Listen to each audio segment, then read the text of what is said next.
everybody! Okay, I did this on my nails a couple of days ago and I tried to film it and I was ridiculously out of shot. So I'm recreating it on the Flexi finger.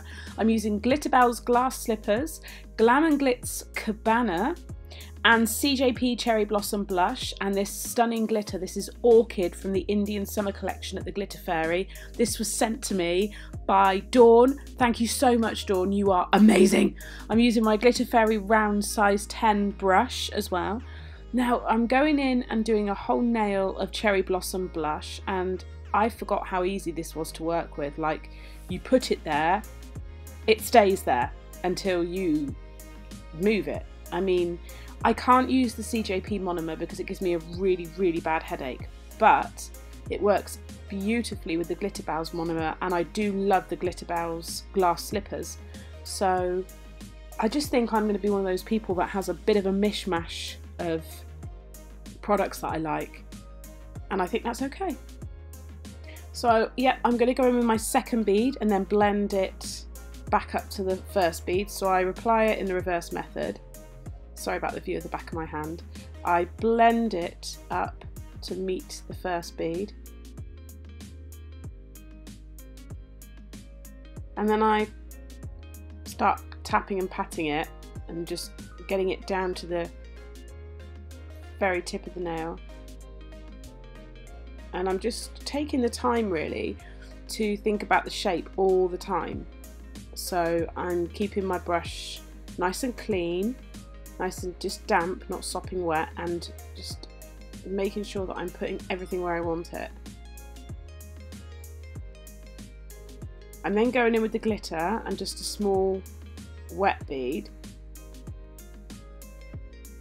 and I'm just going to literally do a glitter trail just from corner to corner, no particular, you know, method to it. Just plop it down and put it where you want it. I really love this dot mix.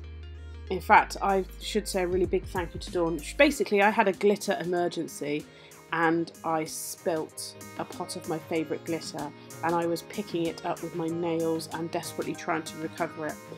And she very kindly sent me some extra glitters that she had, and it was really beautiful. So I'm really grateful, and it has actually got me out of my mojo lack of rut thing where I couldn't think of a design. So I'm just adding those any old way really. Look at the shine on those, they're stunning. I'm going to start the next nail now. So the next nail is going to be completely Cherry Blossom blush because we're going to do some 3D work on this. Again, you just place that bead down and it's lovely the way it just stays in place. It's very easy to work with, I must admit. And I'm not really working really dry with it.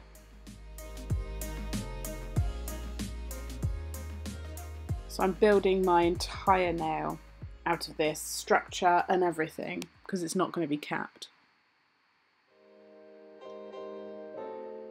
Making sure that I blend the edge of that first bead because I don't want any shadowing. And then I come in with the second bead, place it at the free edge, and then start blending it back up straight away while it's nice and wet. I do work a little bit too wet with CJP, but that's because I'm not used to using it really. And then I'm just patting it into place, making sure it's evenly distributed across the nail, making sure I'm not losing the shape as I go, because I'm going to make more work for the filing part. Keep checking that shape. Making sure I'm happy with it, going in and adding my apex bead. That was really wet. Slightly blending it back and then feathering it forward.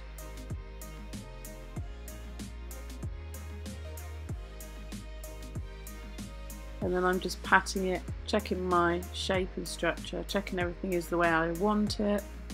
If I need any more, I add more.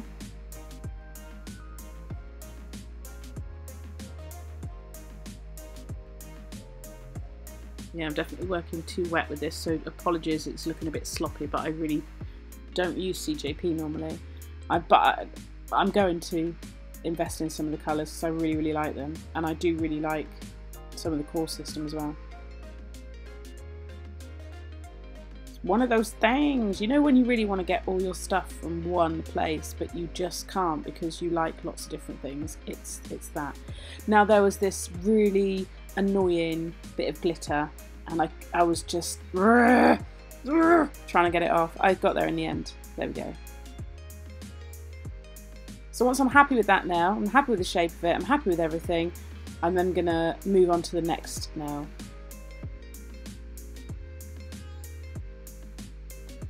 Next up we have same as the pinky finger. So going in with Cherry Blossom Blush. Again, blending it down the nail, so pushing it back to the cuticle, blending it down the nail. Tucking it in at the sides. I always wet the nail a little bit there because obviously there's no product on it, it's just a plastic nail, so I want it to adhere. And then feathering that out so we get no harsh lines. And then coming in with bead number 2, placing it at the free edge, blending it back, nice and gently. You're kind of blending the top of the bead back as well. You're not dragging the entire bead back up the nail. You're just smoothing it out. And then you can literally pat it. And as you pat, you just slightly pull it forward. And then you start pressing it into the tip for the shape. And then I do a little bit of brushing back. All the time, just making sure that you're not going to have too much work at filing. Because if you've got the shape you want down before you put the product down, it makes life so much easier. Or if you're doing sculpting, obviously you've got that clear layer down and you've got it the way you want it, just makes life so much easier for filing. So again, going in with a glitter trail, picking up a really wet bead of glass slippers, dipping it into the Glitter Fairies Orchid from the Indian Summer Collection. This is so beautiful. I was thinking what to call these nails. I was like, oh, summer minty flavours and soft mint, because that's what it reminded me of. And then I was like, oh, it's mermaidy. Oh no, it's minty. It's just beautiful. I know it's been a bit quiet for a few days on my channel. My little boy was in hospital. He's had his surgery. He's had a tricky recovery, but we are getting there day by day. And today I had enough time to do this, so in between hospital visits. We had to take him back up because he wasn't very well, and then they let him back home again and he has perked up. So it's all going in the right direction, which is great. So that's done. We're going to leave that to set before we cap, and on to the final nail, which is marble. So I'm using a really wet bead of Cherry Blossom Blush and a really wet bead of Cabanah. Get my brush to a point, hold it at a 90-degree angle, and then swirl it through.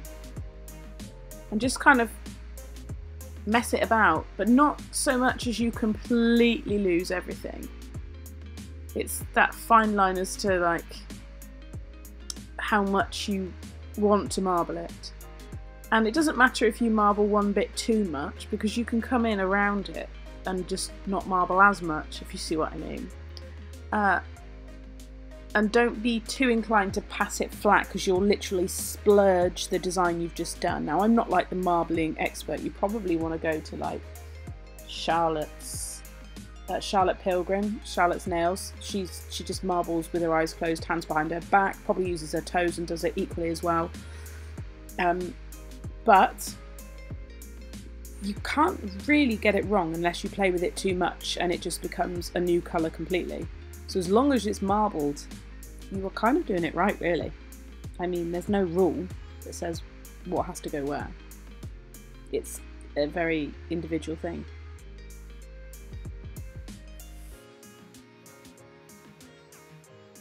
I'm then going to just double dip.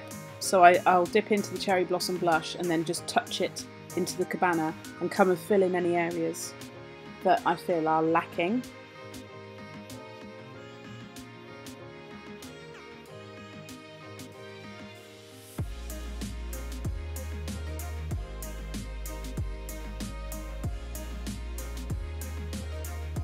It's always a bit difficult marbling near the cuticle. I've seen a lot of people lay that bead down first and squish it out a bit, and I think I would say that's probably the best way, the easiest way.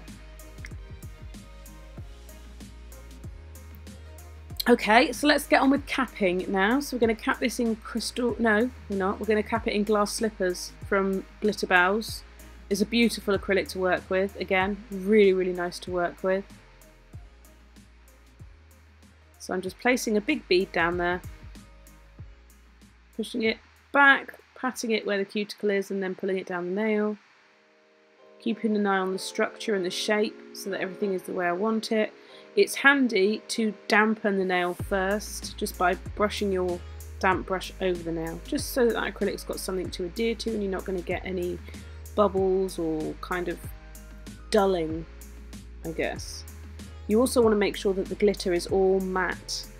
If it's not matte, then it's not been covered by the clear acrylic, which means when you file, you'll file your design work away. So make sure it's all matte. If you need to go back in because you think, oh, I'm not sure, just pop another bead on.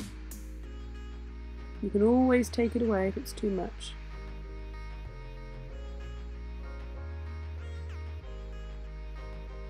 I think my main thing that I used to do a lot when I did nails was I used to panic and rush all the time, and I wasn't thinking each step through. So just take a breath and just look at what you're doing and take a step back and be like, okay, now this, rather than going at it like a bull in a china shop. That would be my top tip to anyone sort of starting out or that has any problems, because I used to just, I don't know, I just couldn't think straight. I'd get in such a panic. And now I enjoy the process.